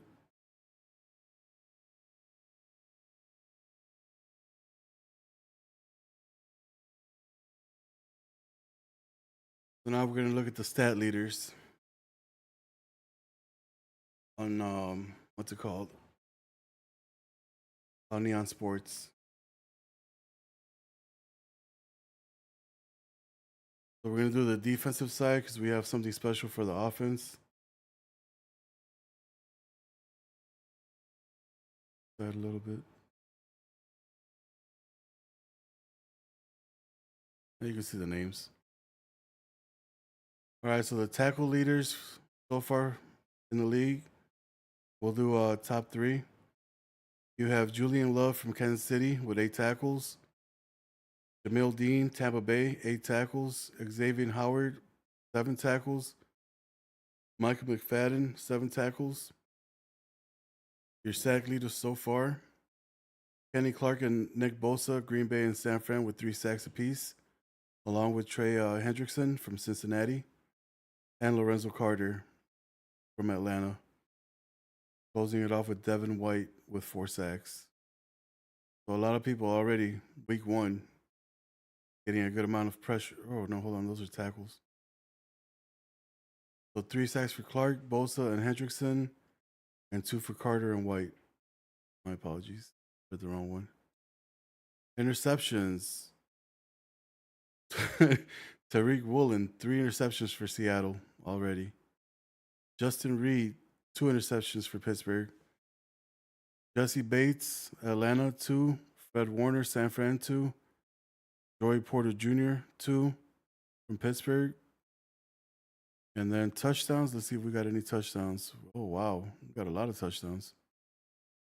Jeff Okuda, Atlanta, 1. Kalen Bullock, Pittsburgh, 1. PS2, 1. AJ Terrell, Atlanta, 1. Carrington Valentine, 1. Corey Walker, 1. Damn. And Dennis Simmons, 1. So a lot of interceptions out there going to the house. As you can see, their fantasy points on the far right for that week. We are trying to get that fantasy thing started. I'm not sure what's holding us up. But if you guys want to take part, I think we need one more team so we can start. So we can get somebody to go in there and take up the final slot, make your team name, and we can rock it out with the fantasy league points. What are you guys' thoughts on the sack leaders at 3, top being 3? I mean, I expect those, especially Nick Bosa. I think he's the defensive player of the year candidate, especially with his head coach putting him in the best position. Kenny Clark, I wish he became a coach, but Nobody. Last year's head coach did not want to talk. So Bro, you should have taken him. That guy D tackle, shit, he was block shedding my 82 overall. I'm like, what? Yeah, I'll just say the same thing. Actually, that's all I got to say. Really, he kind of said it perfectly.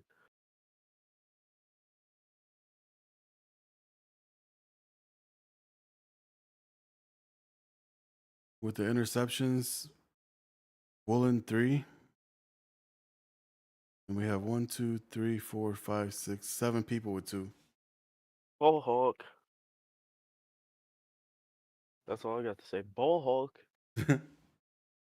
All right, so now we're going to tune into our offensive players, and we got graphics for that. So your top quarterback for week 1, Jalen Milroe, as we spoke earlier. 25 for 33, 449, 6 passing touchdowns, QB rating of 156.80. Followed by Justin Fields in Denver, 12 for 21, 417, 5 touchdowns, 4 innos, 1 sack, 101.7.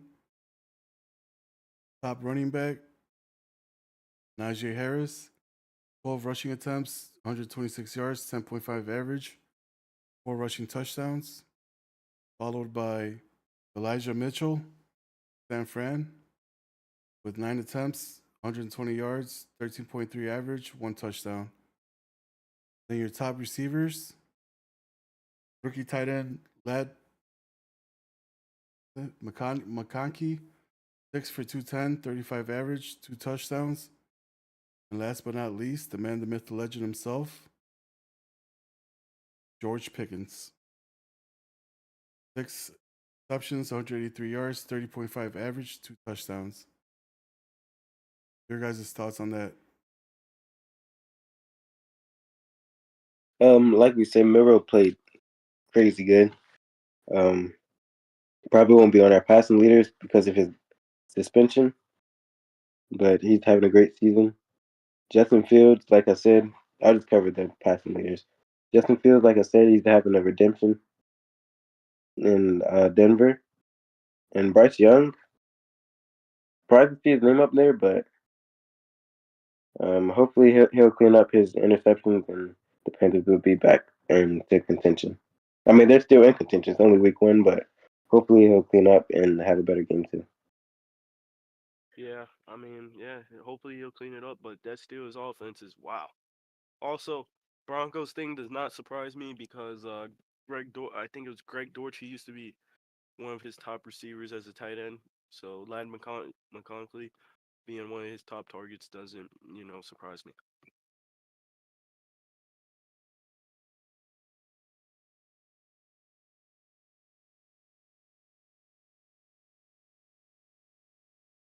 All right, so now what everybody's been waiting for, we're about to showcase the top 10 plays of the week.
Coming in at number 9, we got Outlaw.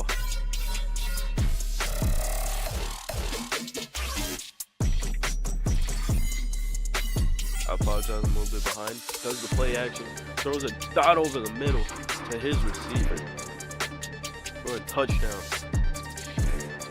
Coming in at 8, we got Packers, aka Bench Champ. from the same game, actually. Shedeur Sanders takes the handoff, fakes it, throws the interception. It's Valentine, the rookie, as he's going through the 40, the 30, the 20. Can anybody stop him? No siree, Bob. Pick 6. Coming in at number 7, it's Packers again.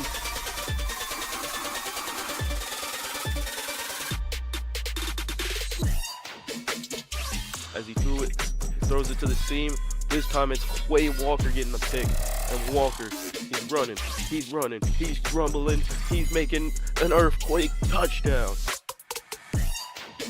Coming in at number 6, we got the Rams and Thick Peppa Pig.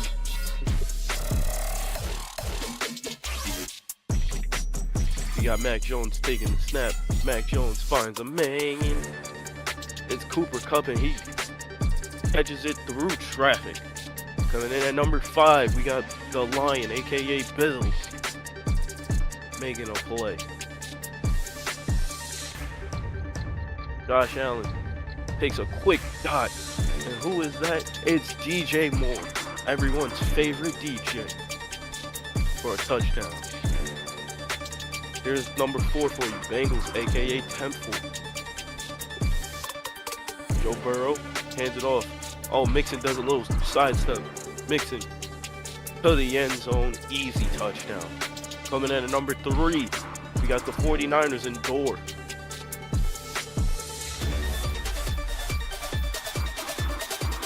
Mac Jones takes the snap. Mac Jones. It's picked off. And Simmons is going to run.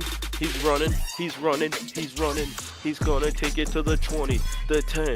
Can he go all the way? He does. And number 2, we got Temple again with the Bengals.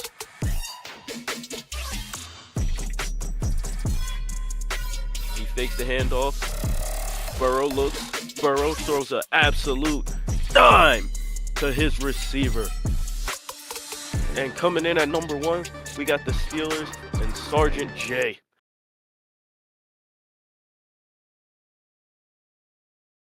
Kenny Pickett gives the handoff to Najee Harris, and Najee Harris, that's an angry run, as Kyle Brandt would say, for a touchdown. Remember to send in your plays every week, as we will do the top 10 plays every week.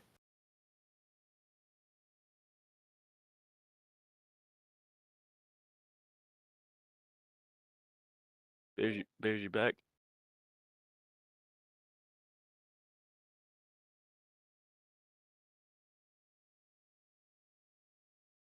Yeah, I'm back. Yeah, I commentated over the top 10 plays of the week. That was the top 10 plays of week 1. As They're I pretty said crazy. a minute ago, send them in. Send them in. Yeah, make sure you guys are sending in your clips. That way we know who to look at. If you guys don't send them to us, we won't be able to know which games to put up there. But we gotta fix a little bit of a lag issue because the commentating was overlapping the wrong numbers. I have a delay on my stream because YouTube, it's automatic. Whatever you stream is what comes out. So I have my settings set up for Twitch, which was a longer delay. So that's why some of the audio wasn't matching up when a few games were called by other people. But yeah, tell me what you guys thought in chat and on here about the top 10, the music, the layout. It looked fire. What can we do better? Looked fire. Not gonna lie, Something I was pretty happy setting that clip up. The only thing is the quality, and we're gonna work with the quality. I'm gonna tell my guys that just to send me the time that the replay needs to happen on, so then that way I can go to the stream, go to that timestamp, and then record it off of my computer. Because when you guys do highlights, it'll degrade the value or the quality, I mean, of the video. So I usually broadcast in 4K, And so right now, when you guys are watching this, it's being broadcasted in 4K, and the quality just didn't do it justice. It was still manageable, but it's not the quality that I like seeing.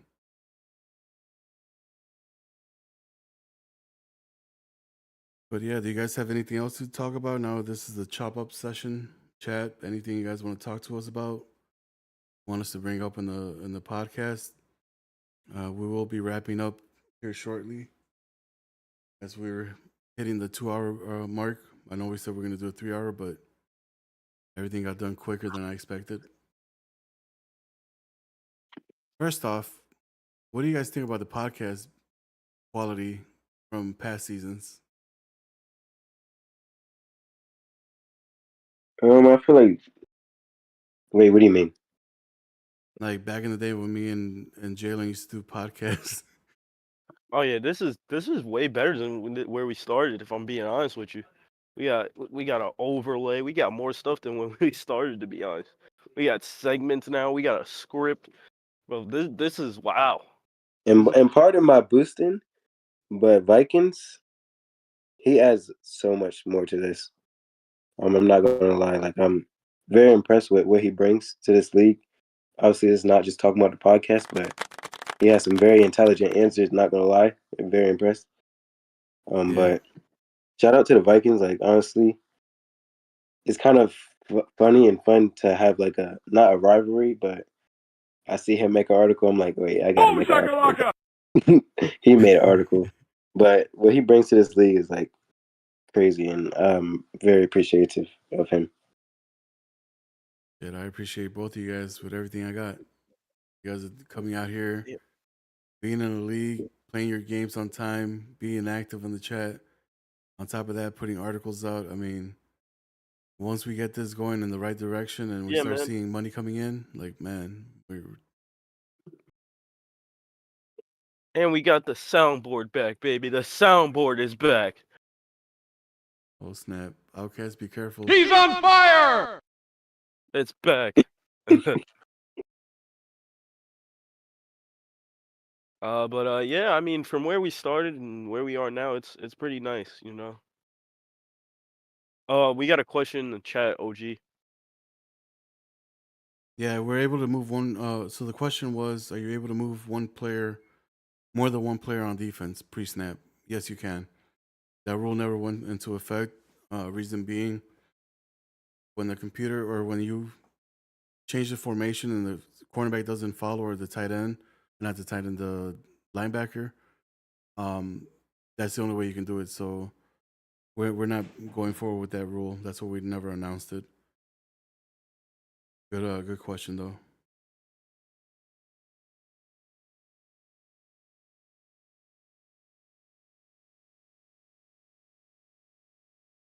But yeah, I love the way that the podcast is set up now. It's like a production that we have, and it's only going to get better. This is the first one that we do. There's a lot more things that we're going to add to it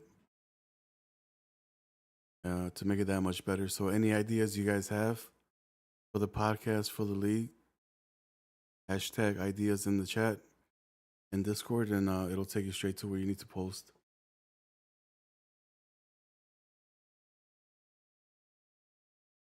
Anything else? Nah, man, I just want to say this was a successful first podcast. Shout out Colts for being here. Shout out Vikings, and shout out the man that does it all, Outlaw, bro. That's all I really got to say. Yes, sir.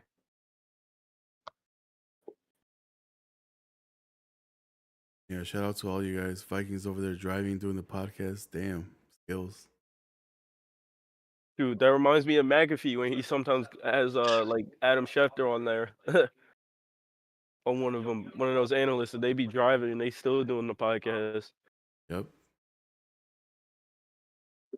I appreciate it. I enjoy this type of stuff, so I was excited to be included. Yeah, he came in with a high referral from the Browns, aka Procana. He's like, man, you should take a look at this guy. Give him a team. He does all the articles in my league. He's like, he's just the right person for you. Nah, for real. Browns. I mean, Procana, same person, but He hit my DM. He was like, I know it's hard sometimes to do all these articles by yourself, but I have somebody who was doing something for my league. And at the time, I was like, nah, I'm good. But I was not expecting this. Like his first article, I don't know if it was his first one, but he did the Colts versus Titans. I was so impressed. I was like, wow, yeah, he's a great addition to the league. Appreciate that. Yeah, it took me like 10 minutes to teach him how to do the website and the Twitter. Not even 10 minutes past, the article's already posted. I'm like, damn, already? Oh, this man didn't even freaking take 10 seconds to freaking rest. Automatic typing. Shout out to the two highlight commissioners, Buffalo Bills, the Lion, Pittsburgh Steelers, Sergeant J. Great job with the highlights this week. Appreciate you guys. Without you guys, we would have never had that last segment. So if we got the applause thing, can we hit it? Anybody soundboard?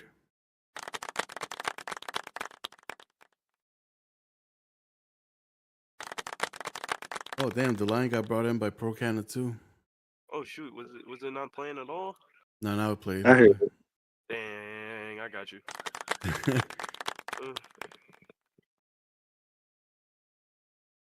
But yeah, shout out to the whole admin group.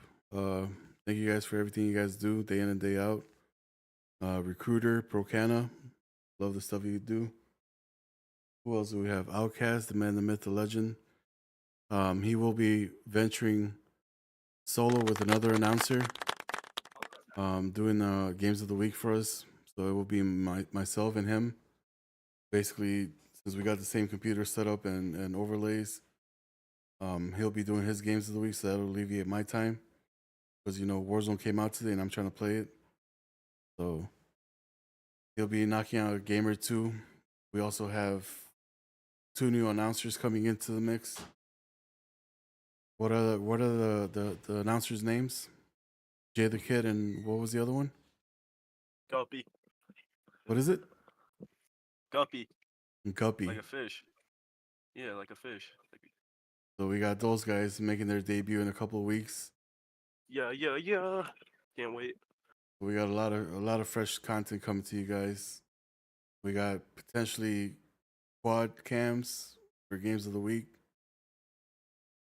All this new innovative stuff is coming in. So, like I said, utilize that ideas tab because everything you guys put, if it's something that we can do, we'll look at it, see if it makes sense. If it makes sense, it'll make itself known on the podcast. But yeah, we're gonna be showcasing a new overlay today for the 3 games that are getting played. We went from 5 games to 4 games of the week this week. 2 teams didn't match up at the times that were available, so they thought they were gonna get a forced sim. Whenever you guys get put into a game of the week, do not feel pressured to have to play within that time frame. If you have work, if you're in different time zones and it doesn't pan out for you guys, send me a DM. Let me know. Hey, thank you for the nod, but I can't make the times, and then we'll find somebody else to replace you. But yeah, as long as you guys don't miss a game, I'm cool with it. If you guys have a reason why you guys can't attend, that's understandable. But if you guys set a time and then don't show up, you will get blocked from the games of the week feature that we offer. Because like I said, you guys, time is money, and you're wasting my time, and I could be playing other games or doing different things, and so now I just wasted a whole hour for somebody not showing up. But yeah, that's pretty much all I have to say. Any closing remarks from you guys? Actually, hold on. We're not done yet. We forgot the topic 4, which is any given Sunday.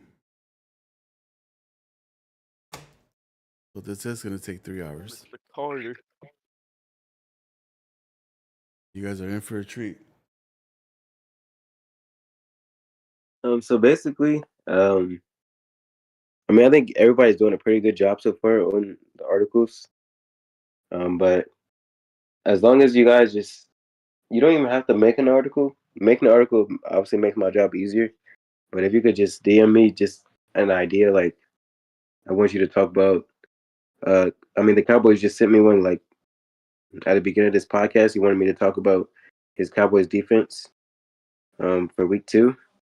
So just stuff like that, like even little stuff like that, I'll just take it and run with it. I'll talk about. I'm obviously going to talk about more than their defense, but that's just an idea that I can run with and talk about your future. Talk about locker room. Talk about who you're targeting in a trade or something, and that would just help me. And it's also just I want to get every team involved, so just little stuff like that. If you don't want to make an article, I'm fine with literally just an idea. Now that right there is fire. The OG Journal. What do you need on your side? What'll make your life easier? Same kind of thing. I'm pretty good with taking stuff and running with it as well. I know we got 2 article people competing here, but not, I wouldn't really say competing. But if you ever have something and maybe Colts is busy or anything, you can always come to me. I try and look around and find something. I try to write 2 a day. So if you got something, come to me. Okay. I like the way you guys are talking about competing against each other. What the hell? No, for real, because the way it's set up on the site, it's like any given Sunday, and then it's OG Journal. So I mean, it kind of is a competition, but it's a fun competition. Okay. Twitter. We need some content for Twitter, ladies and gentlemen. We got 250 posts since we created the league Twitter. Our goal by the end of the year, we're trying to hit 1,000. And that can only happen with you guys being active as hell, posting whatever you guys want. Just post it on the tweet page. We'll transfer it over to the Twitter. But we're trying to build our presence on Twitter very fast. What else? Highlights. We touched base on that. We're making the conversion over to YouTube from Twitch. And here's the why behind that. So a lot of people are like, oh my God, we got to go to YouTube now. Like, what the hell? Number one, I wish Xbox at the time had that feature, because if they did, I would have started my YouTube channel way earlier. Twitch has one of the worst video encoding softwares known to mankind. That's why Kick right now is getting a big push, because their encoders on Kick are way better than Twitch. You guys, I don't know if you guys have noticed, but in the past month and a half, there's been a lot of pausing on Twitch streams where you get the little circle going around. Sometimes you get the little red box that says you need to reactivate Twitch to view the broadcast. That issue you don't see at all with YouTube. YouTube's been around since they're the OGs. So with that system there, it's a lot easier, a lot smoother. Plus, you don't have to worry about losing your streams. Once you post a live stream on there, for the lifetime of the channel, it will remain on there. So say 20 years from now, you have kids. Hey, look at what I used to do back in the days. Memory. You can save all your memories there.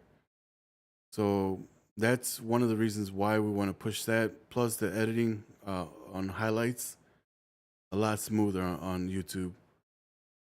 So this is why we're trying to make this a YouTube league, not cheese, but as far as like streaming wise, we wanna build a presence out there, so that way we have a one-stop shop. We can go look at each other's footage.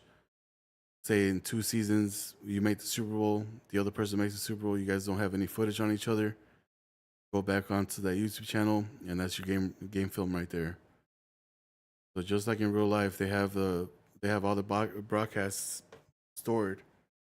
They can see what tendencies you have, and so on and so forth. And then lastly,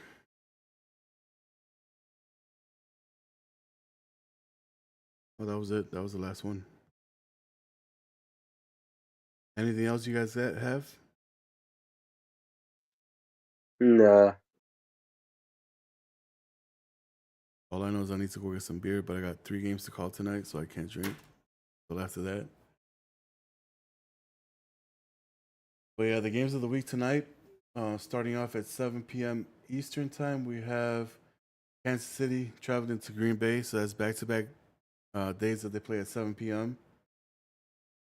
You have, following that game, Tennessee versus San Fran at 8 p.m. And then closing out the night, the Jets and the Browns. They take on at 9 o'clock. And then we might be going live here shortly after this podcast to play the Lions. So if you guys want to announce that, that's fine by me.